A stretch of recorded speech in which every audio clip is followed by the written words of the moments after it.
부산학당 대표를 맡고 있는 이성훈 선장이라고 합니다. 네, 반갑습니다. 예, 오늘 그 토크 주제 시대를 이겨낸 부산 음식, 이 부분에 관련된 문학 작품들을 하다 보니까 전쟁과는 뗄래야 뗄 수가 없는 또 그런 관계에서 제가 이 문장을 하나 가져와 봤습니다. 음식만큼 기억의 공간을 감각적으로 재현시키는 물질은 없다. 음식 맛은 기억이다. 세대를 거치며 내려온 맛의 기억들이 응축되어 나오는 것이 바로 음식이다. 음식은 매우 밀도가 높은 삶의 표현이다. 음식은 말로 표현하기 어려운 상징과 그림만을 제각각의 머릿속에 갖고 있다.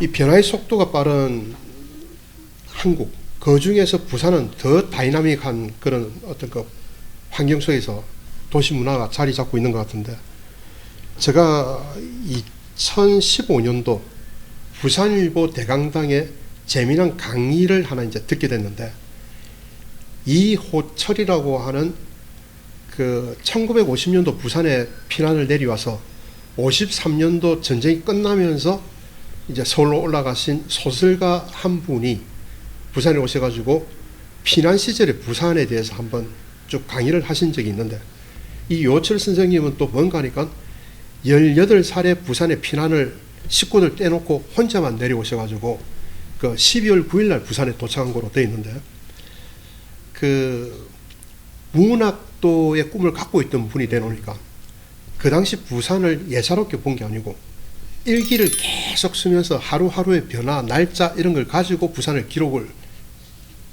했었더라고요. 아, 그 피난을 와서 네. 일하면서도 그거를 일기는 안 빠지고 매일 쓰셨고, 그리고 그때 하셨던 말씀 중에 내 기억이 나는 게, 충무동 사거리에 있는데 헌책방이 하나 있었는데 자기가 원산 떠날 때 어머니가 지어준 돈, 그 돈의 반을 잘라가지고 트루겐F 5권 전집을 사셨다. 피난에 지고 온 돈 반을 가지고 책을 샀다. 네. 낭만 팟이네요. 네. 그러니까 문학에 완전 심취가 되어가지고, 그 이제 환경이 그렇지 못하니까 묵고 살 어떤 이제 궁리를 해야 되니까 부두 노동자로 들어가 있다가 어쨌든 우연한 기회에 재면소, 그러니까 우리는 지금 구포국수만을 가지고 이야기를 많이 하는데, 구포국수가 만들기 전 밀가루부터 국수가 만들어지는 공장의 스토리를 가지고 소시민이라고 하는 제목의 글을 썼습니다. 그런데 이 글은 64년도에서 65년까지 그 당시 좀 인기가 있었던 월간 세대지에 연재가 되어 나왔는데, 그 실제 자기 경험이 13년 뒤에 올라가서 피난 내려와서 13년 후에 그런 책이 쓰여지게 된 거는 13년 동안 썼던 일기, 그 당시 일기에다가 살을 붙여가지고 그 이제 13년 정도 지난 부산을 보는 그 시대적 거리가 있으니까 이제 객관적으로 부산이 보이기 시작했을 거 아닙니까?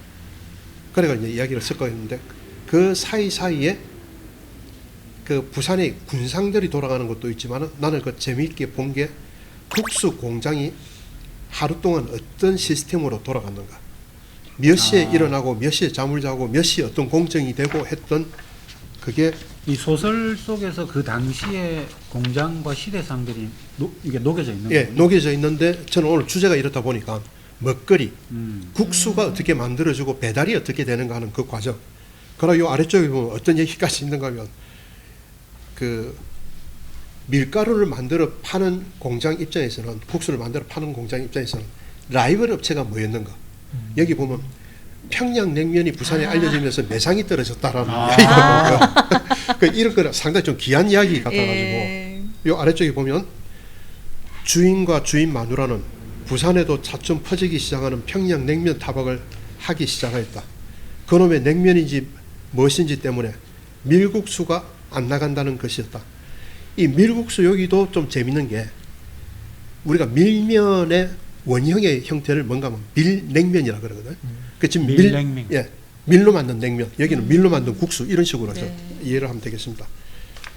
그러나 날라리는 눈치 가릴 것 없이 평양냉면을 칭송치 마지 않았다. 이 날라리라는 친구는 닉네임으로 나오는데 재면소에서 같이 일하는 눈치 없는 친구입니다. 하, 그거 희한하더라. 선한 것이 입안에 찡하고 피양냉면 말이다. 이러면 팔도광산을 두루 돌아다닌 김씨는 한술 더 떴다. 여기서는 이제 함흥냉면이 다시 등장을 합니다. 피양냉면도 피양냉면이지만 항영도 냉면이 더 독하요. 녹말가루에다가 맵고 질기고 그건 아직 유행이 안 되는가 봐. 그건 쩡쩡 추운 한경도 겨울 이래야 제맛이죠. 그러니까 지금 우리 박상현 작가님 잘 아시다시피 냉면이 계절이 바뀐 음식으로 그렇죠. 볼 수 있겠죠. 옛날 겨울에 먹던 음식이 네. 지금 여름 음식으로 매출해서 뭐 바로 표시가 나니까. 그럼 이게 비난 이런 게 없었을 때는 부산 쪽에는 이 냉면 이런 게 없었죠. 없었다. 아예. 어. 네. 그런데 저는 이 또 냉면이 평양냉면이 내려와서 부산에서 좀 세월이 지나면서 그 밀면의 육수 맛이 침투를 했다. 그러니까 서울에서 냉면 평양냉면 먹는 사람이 부산에 내려면 간장 맛이 너무 많이 난다. 네. 그 간장 맛에 좀 자극적인 맛이 밀면 같은 경우는 밀가루의 향을 잡아야 되니까 조금 더 평양냉면보다는 더 들어가야 되고 메밀의 맛을 살리기 위해서는 평양냉면은 육수가 최대한 약해져야 되는데 네. 부산 같은 경우는 영향을 받았다는 게 제가 그런 뜻에서 말씀을 드린 겁니다. 이게 보면 여기 이제 뭐 평양냉면도 평양냉면, 함경도 냉면이 더 독하요. 순 가타쿠리보다 맵고 이렇게 나오는데 이게 사실은 이제 우리 보통 예전에 우리나라의 조선 시대 때 이런 문헌에 나오는 국수라는 것은 전부 메밀국수를 말하거든요. 메밀국수. 그러니까 모든 문헌에 나오는 국수는 밀가루 국수가 아니고 메밀국수. 네, 메밀국수고. 근데 이제 우리가 평양냉면 그러면 메밀가루로 만드는 면이잖아요. 그러면 한경도 냉면은 원래 이렇게 메밀 자체가 구황작물이라서 아무 땅에서나 잘 자라는데 한경도는 그 메밀 농사조차도 안 될 정도로 척박한 땅. 그러다 보니까 한경도에서 우리나라에서 제일 먼저 시작된 농사 방식이 뭐였냐면 화전농업. 들어보셨죠? 이렇게 네. 산에 불을 질러가지고 거기에 심는 이 화전농업을 하는 데다가 심을 수 있는 거는 두 가지밖에 없어요. 옥수수 감자. 네. 그래서 이 감자를 가지고 감자에서 전분을 추출해가지고 낸 게 이 바로 함흥냉면. 그래서 녹말로 만드는 게 바로 이 녹말을 북한 사투리가 녹마거든요. 그래서 한경도 국수는 한경도 국수는 녹마국수라고 하죠. 그러니까 녹말국수라는 뜻이에요. 녹마. 그리고 요 중간에 보면 또 재밌는 게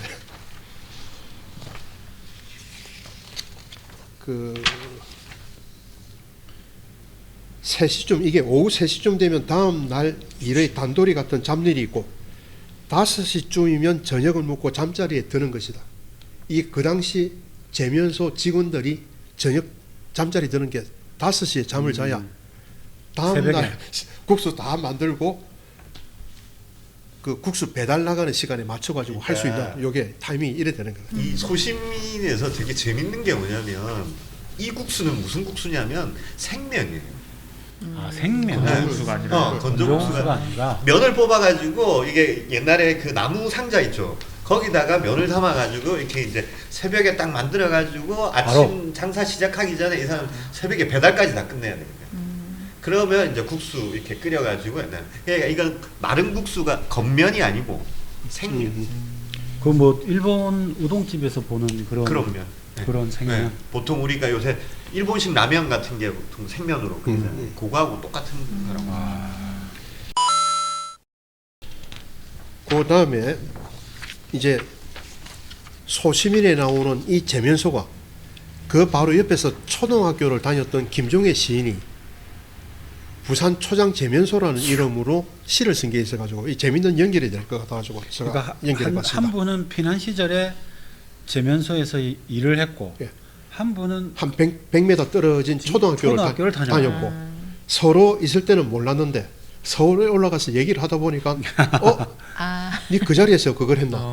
내가 앞에 있었는데 이제 이런 식으로 해가지고 그걸 소재로 해서 이제 쓴 겁니다.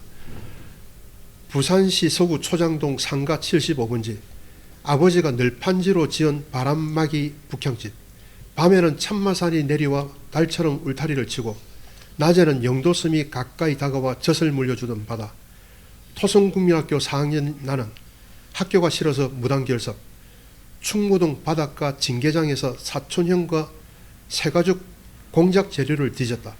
여기 혹시 징계장이라는 말 아시는 분 있습니까? 뭐 이게- 장터 이름입니까? 이게 한 나이 60 전으로 해가지고 아는 분 모르는 분 이래 나눠지는데, 징계장이 쓰레기 하치장식으로 지금 충무동 골목시장에서 송도 쪽으로 쭉 가면서 공동어시장이 있는 거기까지가 그 쓰레기 더미로 있었고, 그때 온 것들에 이제 이 쓰레기에서 뭐 골라내는 그런 걸 유행한 거예요. 그 진미 칼국수라고 하는 한 70년 된 칼국수 집이 있는데, 그 아주머니가 남부민 초등학교 출신이라. 그러니까 이제 이런 용어들 옛날에 어떤 환경이었는가, 거기도 보면 매립되고 이러면서 뭐가 많이 바뀌었는데, 그런 그 기억들을 그 칼국수집 사장님이 잘하고 있어. 어떻게 칼국수집 사장님 출신 초등학교까지 아십니까? 그러니까 내가 그 음식점 얘기를 하다 보니까 이 집이 70년 됐다. 그러면서 얘기를 쭉쭉 하길래, 그 나도 요 충무 초등학교를 나왔다 하니까 이제 이분이 나는 그거 나왔다. 내번 나이가 조금 더 되니까 그 동네 기억을 다 끼고 있는 거라. 그 아래쪽에 이래 보면 1951년 피난 수도 부산의 초장동 비알, 스칠 듯 말 듯 초장동과 완월동, 충무동의 경계, 아랫동네 초장 재면소에서 20살의 예비작가 이호철은 국수 가락을 뽑고 있었다. 이게 아까 연도 계산을 해보니까 자기 4학년 20살 요때 일을 하고 있었는데, 이런 걸 이렇게 연결하고 있는 거예요. 그리고 스토리를 한경도 원산항에서 혈혈단신 월남한 그가 외롭게 돌리는 기계, 그의 삶과 인생의 첫 기항지에서 뽑혀져 나오는 국수 가락, 국수 뽑는 기계가 잠깐 멈추는 시각, 완월동 돌다리 위에서 헤매던 토성 초등학교 4학년 내 얼굴을 그가 초장 재면서 유리문을 통해 무심코 내다본 듯도 하다. 제가 이 시의 느낌, 아까 그 소설 속의 이 느낌을 가지고 그 동네를 가서 계속 뺑뺑이를 돌면서 그 재면소 있었던 자리, 그러고 저보다 먼저 선행해서 그 초량 재면소를 찾아가서 그랬었던 이분들은 그 데이터를 뽑아보니까 그 재면소가 당시 부산에서 최고의 매상을 올렸던 재면소로 그 표현한 것들이 있더라고요. 함경도 원산항에서 혈혈단신 월남한 그가 외롭게 돌리는 기계, 그의 삶과 인생의 첫 기항지에서 뽑혀 나오는 국수가락. 스토리가. 그러면서 완월동 돌다리 위에서 헤매던 토성초등학교 4학년 내 얼굴을 무심코 내다본 듯도 하다. 야, 흔히 기시감이 다 느껴지는. 그러니까 그 장소에 가서 이런 느낌을 내가 가져오려고 하면 뺑뺑이를 계속 돌아지. 뭔가 이때의 좀 뭐라 시대상 그 좀 뭔가 그 좀 처절한 듯한 그 장소의 공간적 느낌이 네. 굉장히 두 사람의 스칠 말 듯한 이 연으로 막 표현이 된 것 같아요. 제가 이걸 가지고 이제 어떤 걸 생각했는가 하면, 제임스 조이스의 오디세이라고 하는 그 소설에 부름이라고 하는 주인공이 6월 그 26일인가 하루 동안 그 도시를 돌아다니는, 그걸 가지고 그 하루의 경험으로. 네, 하루의 경험을 가지고 하는데, 그 날에 전 세계에서 그 행사를 따라 주인공이 걸어갔던 그 행사에 참여하려고 몇만 명이 몰려드는 거예요.